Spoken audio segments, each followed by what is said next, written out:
Bom, vou começar aqui a sessão de perguntas. Eu queria só lançar aqui uma pergunta genérica e depois a gente vai evoluindo nela. Eu acho que a grande questão que fica clara, e a gente usando aqui a perspectiva histórica de Brasília, nós saímos de uma cidade que essencialmente, de um projeto, de um plano piloto, que essencialmente era design. Né? Quer dizer, até de todos os projetos que concorreram no concurso do plano piloto, ele era o projeto menos estruturado em termos de uma matriz de desenvolvimento urbano, e um projeto design. E eu queria trazer já essa discussão para nossos desafios de hoje no Brasil, século XXI, esse país imensamente urbanizado, com desafios tremendos, né? Quer dizer, eu acho que é difícil a gente encontrar alguém hoje numa cidade do Brasil que diga que tem qualidade de vida na sua cidade. Isso não há dúvida nenhuma.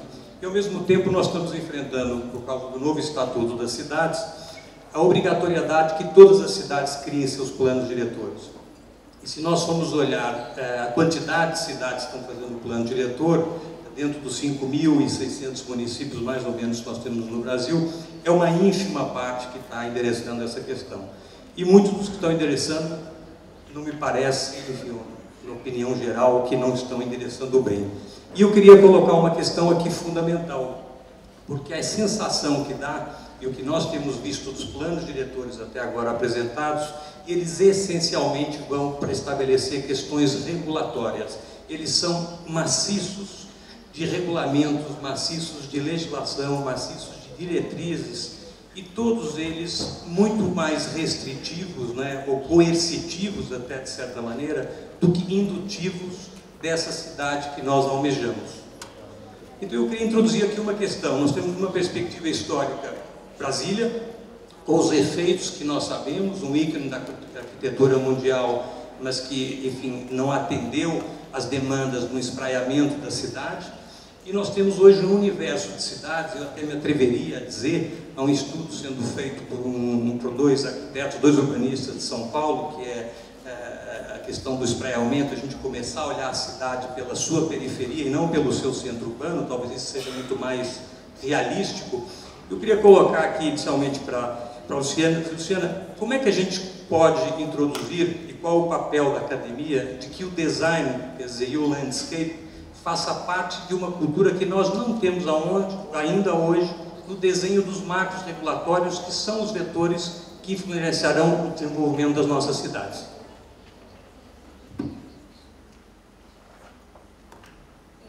Primeiramente, obrigada pela pergunta. Eu acho que ela toca em questões que são fundamentais, que, de uma certa forma, eu vejo essa preocupação dentro da academia e, infelizmente, eu vejo muito pouco essa preocupação em determinados governos. Eu acho que aqui em Brasília a gente está mudando um pouco essa perspectiva, né? Eu acho que a gente tem a chance de ter arquitetos como o Tiago e Gilson Paranhos hoje dentro do governo, que quem conhece a história do Distrito Federal sabe que isso é raro, de ter uma equipe mais técnica do que política, e a partir do momento que entra essa visão técnica, não tem como desvincular a questão do planejamento e dessa arquitetura, dessa estratégia de design.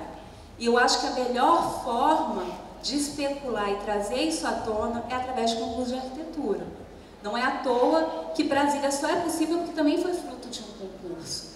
Então, eu acho que uma bandeira antiga do IAB e de outros, mas enquanto não tiver uma discussão de projeto e uma discussão não dentro de um círculo limitado entre arquitetos, mas uma discussão multidisciplinar, com todos os economistas, geógrafos, sociólogos, em termos do desenho urbano e das outras questões, advogados, né? Eu acho que a gente sai desse marco regulatório, que eu acho que a Elizabeth mostrou muito bem, que a gente sai de uma espécie de retranca, né? A gente só regulariza o que já está sendo feito e a nossa capacidade de planejamento fica quase nula diante dos processos que estão acontecendo. Então a gente vê as questões acontecerem e é quase como a gente não tivesse nenhum poder de ação naquilo ali. Na academia eu digo que você se resguarda, porque a gente tem a possibilidade de trabalhar, né, com a hipótese, com as questões, sem estar na linha de frente, porque o tempo da academia é diferente do tempo do gestor. O gestor, né, tem mínimo tempo de implementação. Nós na academia não, nós temos um outro tempo, que pode ser uma vantagem, que a gente consegue ver o problema de fora, mas em algum momento esses tempos têm que se cruzar. Então eu acho que tem que ter parcerias com perfis diferentes, com especialidades diferentes, e como já dizia o Franz Svensson, que era professor lá na universidade, ele já sei, a interdisciplinariedade ela vem de problemas concretos, então a gente tem que achar esses problemas e trabalhar junto. Perfeito. Eu já queria aproveitar aqui para a gente correr e aproveitar esse ilustre painel com essas pessoas. Eu queria já emendar essa questão, aproveitando a deixa da Luciana para a Elizabeth, trazer essa questão que você apresentou e que eu tinha mencionado na tua apresentação, de como foi introduzir design, mas como foi resolver a questão dos concursos, que foi exatamente o que você fez. Se não me engano, você chegou a ter em torno de 80 escritórios em São Paulo, trabalhando em projetos de moradia social. E os que ficaram prontos são um diferencial competitivo. Há muitas críticas sobre a questão do eixo econômico, enfim, sobre a questão da propriedade, mas o fato é que se a gente tem um projeto de moradia digna e inclusiva nesse país em centro urbano, foram esses projetos concluídos. Eu te perguntar, o que falta para a gente adotar esse modelo, se ele é um modelo vencedor e que foi descontinuado na mudança de mandato, que acho que é a questão mais nefasta nesse país, né? O planejamento urbano está sempre refém de mandatos políticos, então a gente não consegue adotar ou dar continuidade a uma solução, independente da cor dela, mas porque ela foi funcional e efetiva para a transformação urbana. E sobre essa perspectiva, e agora você retoma com o novo projeto, como a gente ampliar isso? Quer dizer, como fazer? Nós temos uma lei difícil, que é a Lei 866, mas você fez. E essa que eu queria, esse depoimento, esse testemunho, acho que era importante. E qual a tua, sugestão? Bem, eu acho que coisa muito simples. Primeiro, eu acabaria com a disciplina de planejamento urbano no ensino da arquitetura. Eu acho que a gente tem que ter design, projeto urbano. Segundo, eu jogaria 90% dos planos diretores na lata do lixo. Não serve para nada. Ninguém lê um negócio com 300 artigos, né? Ninguém, é possível. E não tem um desenho, tudo é geral. Isso aí devia também ser abominado das escolas de arquitetura. Ensinar, o aluno começa o projeto dele com aquela lei lá, o mapa da lei do solo, que é horrível. Agora, quando as pessoas se formarem, aí já com essa cabeça, nós somos arquitetos. Eu acho que o arquiteto trabalha no poder público, ele tem por dever fazer arquitetura, senão rasga o diploma. Então, se você está lá num cargo, você tem que contratar arquitetos para fazer projetos. Não existe nenhuma imposição da lei que impeça isso. Isso é uma discussão lá em São Paulo, que a gente briga muito, que não pode contratar. A lei está clara, tem que contratar um projeto, apesar dessa coisa nefasta do RDC. Então, eu acho que os arquitetos, os estudantes, têm que sair da escola com a ideia que a nossa função é desenhar o território. Planos são territoriais. E entender que é isso que vai fazer nossas cidades com mais qualidade de vida, onde as populações, principalmente nas nossas cidades mais pobres, têm orgulho de morar nos seus bairros, porque eles são bem desenhados. E eu acho que a função do arquiteto, quando trabalha no poder público, é essa. E a função do gestor deveria ser de todos os gestores, né? Não só daqueles que são arquitetos, mas, enfim, pelo menos os arquitetos têm que vencer barreiras, têm que brigar. A gente vive num mundo que não gosta de projeto no Brasil, basta ver Minha Casa Minha Vida. Mas a gente tem que dizer, não, tem que fazer projeto, tem que brigar, as entidades têm que brigar. Enfim, eu acho que é uma questão de luta constante por aquilo que está escrito no nosso diploma quando a gente se forma. Nós somos profissionais da transformação do espaço e temos que brigar por ele. Eu não consigo entender como tanto arquiteto aceita essa porcariada que a gente está vendo nas nossas cidades. A gente deveria ter uma entidade de caçar diplomas. Um cara que faz Minha Casa Minha Vida tem que perder o cal, não é possível se submeter um troço tanto. Então, briga e briga. Perfeito. Aproveitando, Guilherme, você é um observador, enfim, está aí numa posição privilegiada, olhando esse desenvolvimento da arquitetura. E esse ponto que a Elizabeth põe, exatamente, que ela se refere aos arquitetos, você diria que hoje, e isso, enfim, já foi colocado aí por vários analistas também, estudiosos da arquitetura, que nós estamos saindo de uma geração de star architects, ou pelo menos cujo objetivo era ser um star architect, arquitetos com uma formação de uma maior consciência, uma maior preocupação, no qual o urbanismo e o landscape, quer dizer, o design, fazem parte de um objetivo profissional, quer dizer, não só aquele sucesso pessoal, mas uma visão mais coletiva do resultado do seu trabalho. Sim, eu acho que sim. De uma maneira geral e sendo um pouco otimista, né? Que é sempre bom ser na medida do possível.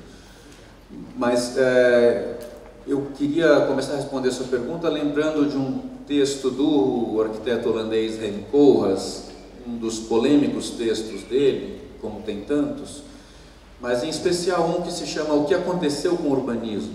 É um texto de 94.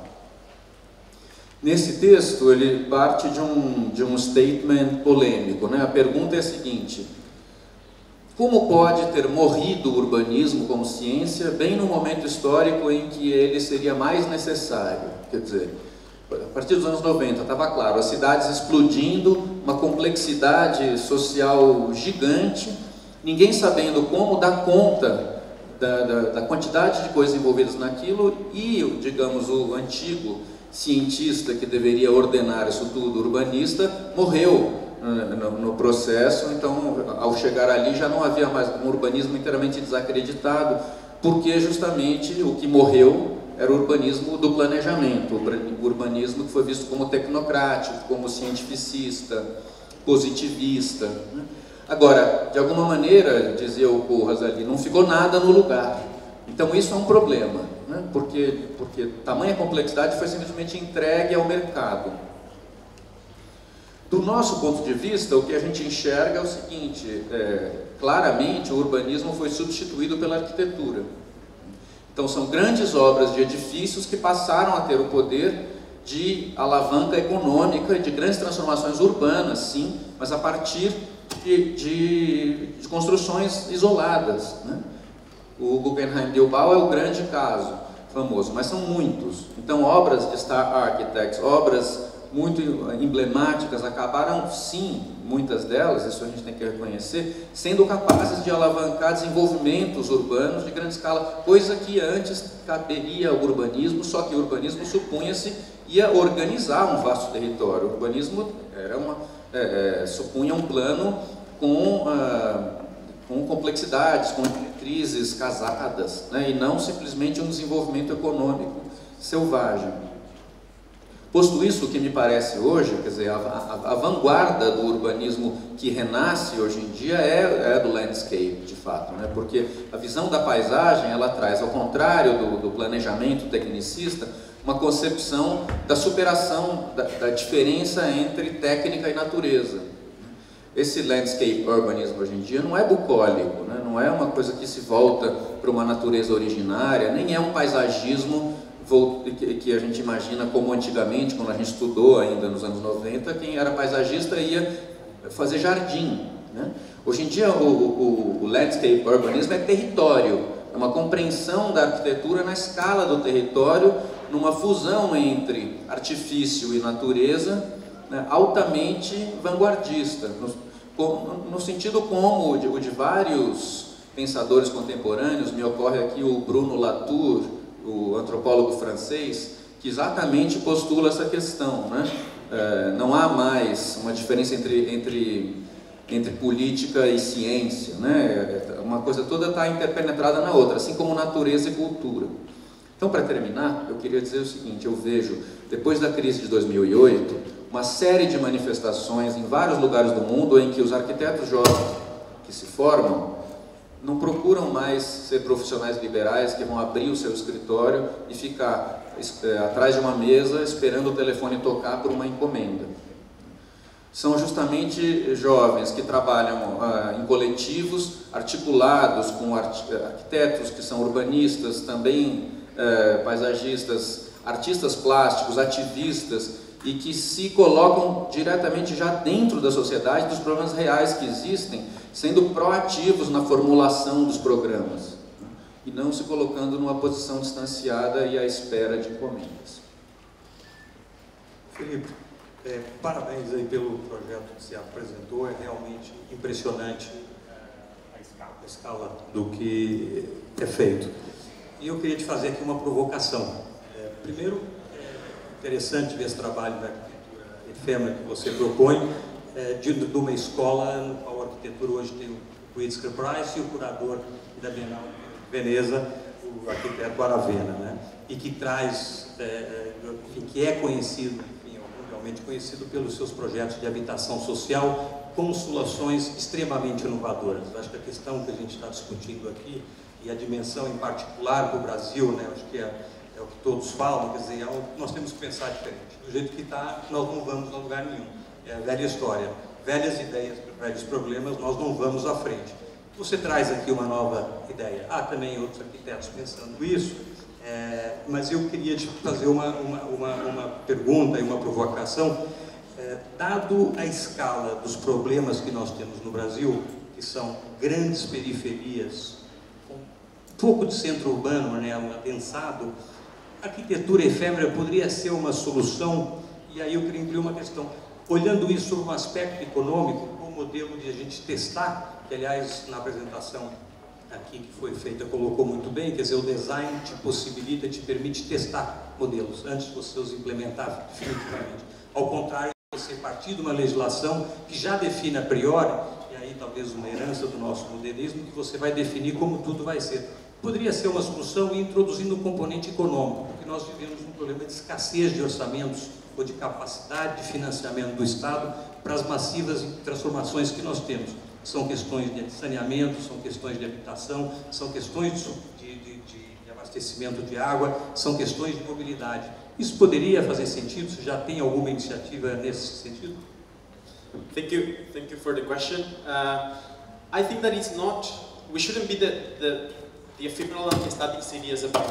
It's rather more like what we can learn, as you as wisely put it, what can we learn from the ephemeral to inform the static. A very nice example to respond to your question is something that we have seen comparing the refugee camps that are actually deployed from a culture coming from public health, which is a much more incremental thing. In the refugee camps, what happened, and actually which is very sad, urbanism it's a tool for neutralizing identity. So what you have is a very strict grid and repetition of a singular unit. At the CUM, it's very different. What we do is that you have the whole city. The city is divided in sectors. Every sector is divided by camps, but people feel every camp how they want to. So all the morphological diversity that we find in the CUM actually express the identity of the groups that are dwelling there for these 55 days. So what I think we can learn from these things are kind of principles that could help us responding better to the shortage in housing, the strategies for responding to natural disaster and things like that. Not that this might be a replacement for the permanent, but rather, I don't know, we could set up very nice holding strategies for problems. Thank you. Eu queria abrir perguntas para a plateia. Eu só vou pedir que sejam bem breves na pergunta. Nós temos 1 minuto, é isso? Nós estamos então a ter 2 perguntas. Eu lamento, é uma pena a gente não poder explorar um pouco mais, mas eu queria abrir para 2 perguntas. Eu queria que fosse bem concisa e a resposta também a quem vocês dirigem, que fosse para a gente pelo menos dizer que foi um debate democrático.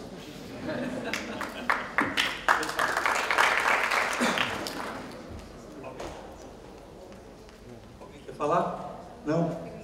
Então, eu vou fazer aqui um encerramento. Eu diria o seguinte: eu acho fundamental essa discussão. Eu queria parabenizar de novo a Harvard University, a Escola de Design, o Pedro, a Carol e toda a equipe que montou essa discussão. Nós estamos há 6 anos discutindo o futuro das cidades. Pedro e a Carol têm participado disso, junto com o Mauro Quintanilha. E o que a gente percebe, a questão mais fundamental do nosso país, ou talvez a maior ausência que nós temos no país, é o debate das ideias. E, infelizmente, nós criamos uma cultura em que as ideias viram discussões pessoais. E o que nós temos que aprender, e então um bom exemplo aqui de escolas de fora, escolas no Brasil que estão discutindo e refletindo sobre novas ideias, é que isso se abra para a sociedade como um todo. Eu acho que essa questão é fundamental, a gente tem experiências aqui do mundo inteiro, e em particular no Brasil, de bons exemplos de situações que estão acontecendo, de projetos de transformação urbana que deram certo, que cabe a nós fazer disso uma realidade, fazer disso a maioridade, ou fazer disso a maioria dos nossos projetos, e a gente interromper uma agenda negativa nesse país que está muito difícil. Então não há dúvida que a gente está num momento de transformação. Nós temos uma crença absoluta que essa transformação parte das cidades do Brasil. Nós hoje temos 85% da população vivendo em cidades, e o que toca diretamente as pessoas é o seu dia a dia, é a sua cidade. Então nós vamos ter que demandar melhores prefeitos, porque nós vamos querer cidades mais bem cuidadas, cidades eficientes, cidades que funcionem. E há um componente essencial que a gente começa a perceber que ele aparece, aliás, ele explode, mas ele tem que se converter numa ação funcional ou pragmática, que é a participação da sociedade civil. Acho que não há nenhum processo de transformação no mundo civilizado que não tenha um engajamento direto, firme e contínuo da sociedade civil nessa transformação. Então eu acho que essa é a mensagem que eu gostaria de deixar. Acho que o momento é um momento de multidisciplinariedade, a Luciana falou muito bem. Nós não fazemos um debate sobre cidades que não esteja um arquiteto urbanista, mas também um economista, que não esteja um advogado, um sociologista. Não dá para a gente dizer que a cidade pertence ou é refém de uma disciplina só. Cidade é o espaço, como diz Richard Sennett, onde convive a diferença. E é isso que nós temos que aprender, respeitar ideias e trazer novas soluções para o país. Obrigado a todos.